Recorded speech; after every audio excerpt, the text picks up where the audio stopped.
job I had to cut back all the hedging, which in places is probably about 20 feet high. I did film it all, and I apologise now. It was pretty much foggy and misty the 2 days I was there, and what you see is more or less what I could salvage of the video, as it did get a lot of damp on the camera, and it just wasn't very good. You just see where I'd been, and it's this was about halfway along the back here, and I still had all this to cut out. This beech hedge, probably 10-12 feet high. I'd take that back about 4 feet. Basically, the chap was having the builders in the new year and do an extension, and he decided everything needed cutting back before they get there. This hedge is a bit of everything. Field maple, hawthorn, ivy, you name it, it was grown in there, even some conifer. All the stuff I could reach, I used hedge cutter or the pruner here. But some of the top stuff I actually used the pole pruner, with either the parrot beak or actual saw on the end.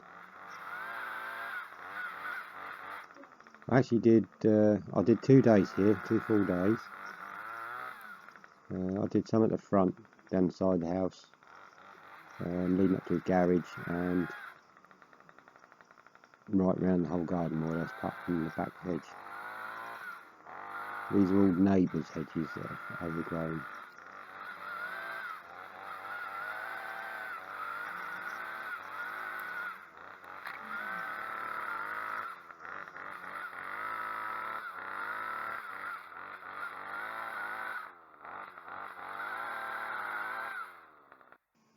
And as you can see here, the old pole pruner. This is a 5 metre pruner, and I was using it near enough arm's length. You've got to be careful when you use a saw on these, in case you pinch the blade up and you're a bit stuck then.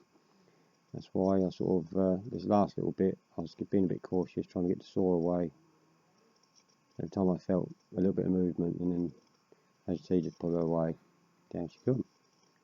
It's a lot safer than using a ladder up there, for sure. Right, this is the beech hedge. I sort of cut a hole in here so you can get an idea how much is coming off. Down the far end was even thicker and quite longer. Some bits were about 6 foot long. I took off in the end.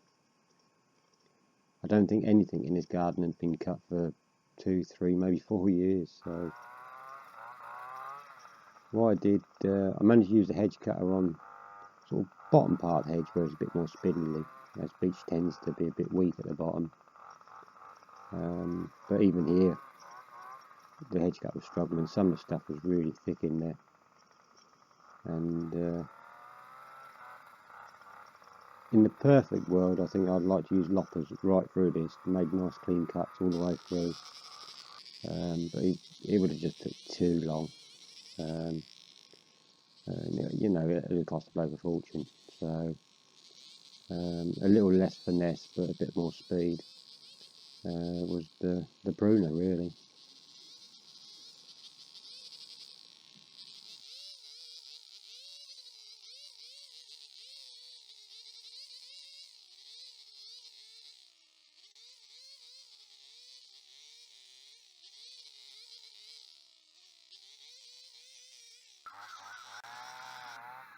This is actually the same pruner I used on the conifers on the last video, and I'm amazed it's still going, to be honest. It's getting a bit whiny. I did pump some more grease into it, but like I say, I'm surprised it's still going. But I have put another chain on it since I did them conifers, because the chain was pretty much destroyed on it.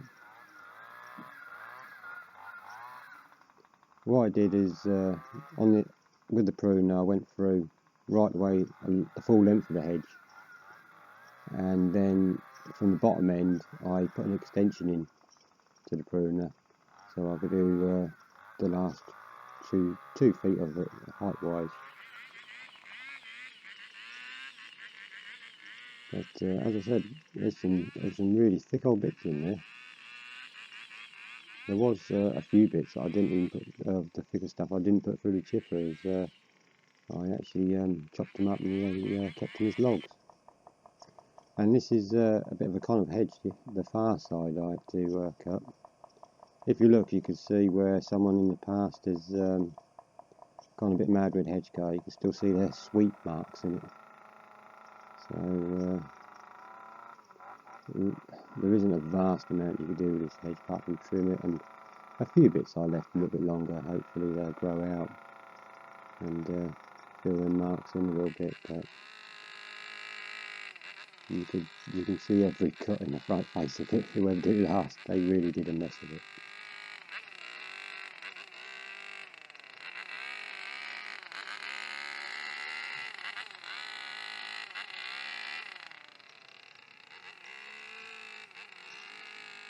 The bits of video you're seeing is pretty much when the fog and the mist cleared out for a short period of time, really.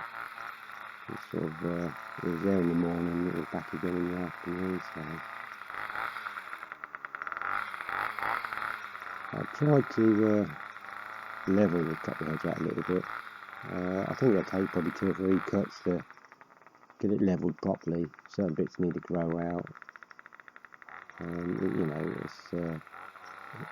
it's ever so lumpy, the top, but you can only do what you can do on them, really.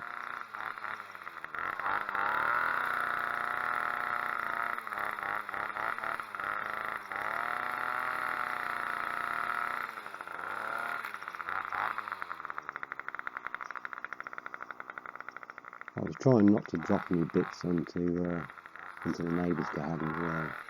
At the same time, I was trying to, as I pulled towards me, that's when I revved the hedge guard, just trying to hopefully flick it this way rather than let it drop. I think probably most of us do that though, and fingers crossed at the same time.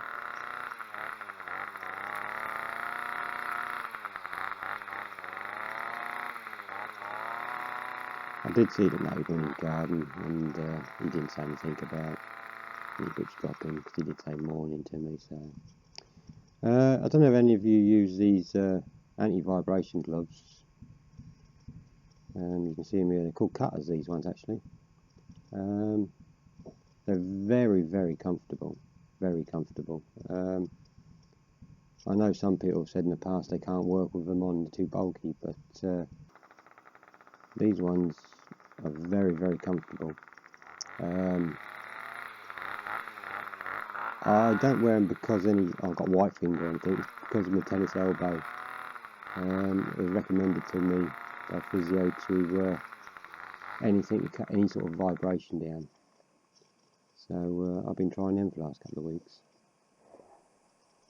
And I've more or less finished cutting here now. As you can see how much I've had to cut in to get back to the boundary. And there's all the top done.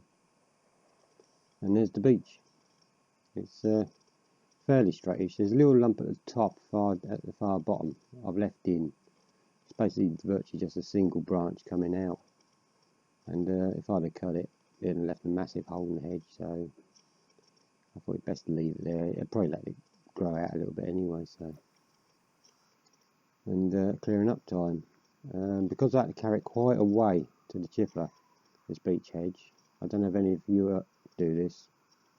To save walking back hundreds of times, I use a piece of rope, or in this case a couple of lanyards, lay it on the ground, and then put some big bits on it first, some big bushy bits as a rule.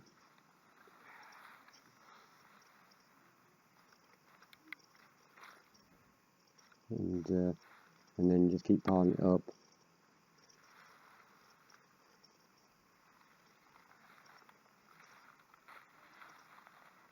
You sort of tighten it into a faggot almost, but it saves walking back with armfuls hundreds of times basically. And if you have some big stuff on the bottom and some big stuff on the top, holds all the small stuff in, and you're not dropping it across the lawn as you're going back and forth all the while. And you can get, as long as you can pick it up weight wise, you can get a hell of a lot in one go. So it's not a mile I had to walk, but it'd been a lot of back and forth, wasting a lot of time.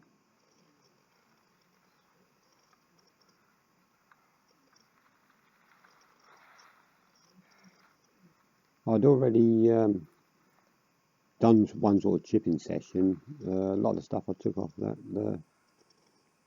the hedge straight in front of you now, and there's a heap of beech and some bits and pieces like I pick up left over from the other hedge. There's quite a heap of beech there, and so there's some holly, some hawthorn, some bird cherry as well actually. So it's as you can see, that was quite a heap, and there's a bit that's already chipped up. As I was saying, he's having the builders in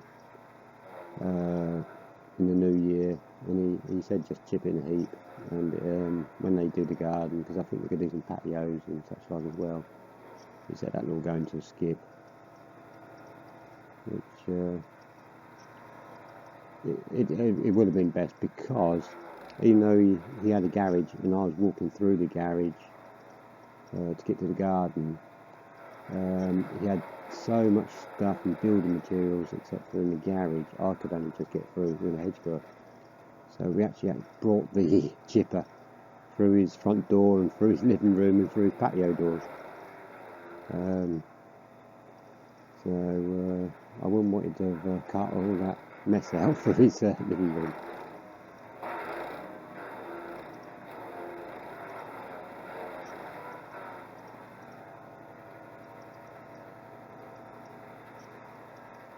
Everything sort of chipped quite nice. Some of the beech was a bit of a pain, but all the spindly little stuff.